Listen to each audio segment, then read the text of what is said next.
Friends, இன்னைக்கு special கடாய் பன்னீர். பன்னீர் எடுத்துக்கோங்க. நான் 250 கிராம் எடுத்திருக்கேன். நல்லா க்யூபாக கட் பண்ணி மிதமான சூட்டில் 15 நிமிஷம் அப்படியே வச்சுடுங்க. ஒரு வானலில் எண்ணெயை சூடு பண்ணிவிட்டு 1 டீஸ்பூன் ஜீரகத்தை சேர்த்துக்கோங்க.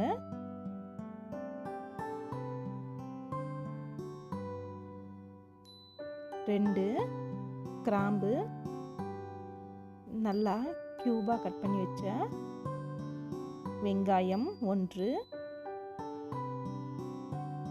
பச்சை மிளகாய் 4,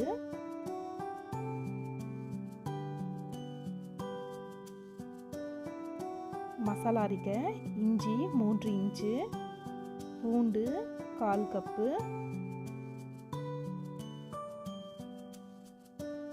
தக்காளி 3. இது 3த்தையும் நல்லா மையாக அரைச்சி எடுத்துக்கோங்க. பிறகு வெங்காயத்தில் சேர்த்து நல்லா கொதிக்க விடுங்க. டொமேட்டோ சாஸ் 1 டேபிள் ஸ்பூன், மிளகாய்த்தூள் 2 டீஸ்பூன், தனியாத்தூள் 2 டீஸ்பூன்,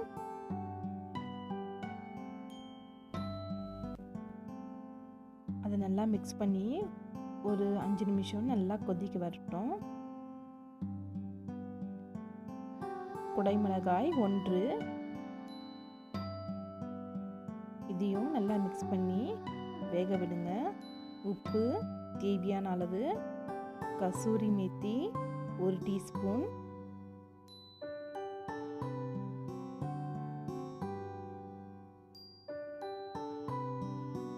லிட்டை க்ளோஸ் பண்ணி 7 நிமிஷம் மீடியம் ஃப்ளேமில் வச்சு நல்லா கொதிக்க விடுங்க.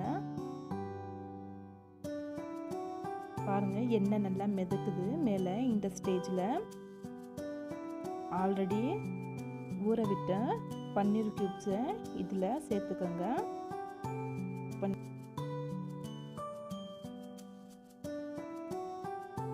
அந்த மசாலாவோட இந்த பன்னீர் க்யூப்ஸ் நல்லா சேரணும். கரம் மசாலா 1/2 டீஸ்பூன், இதையும் சேர்த்து நல்லா கிளறி விட்டுக்கோங்க.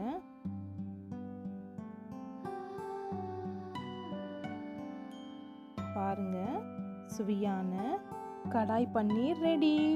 நன்றி. சப்ஸ்கிரைப் பண்ணுங்க, மறக்காம பெல் பட்டனையும் ப்ரெஸ் பண்ணுங்க.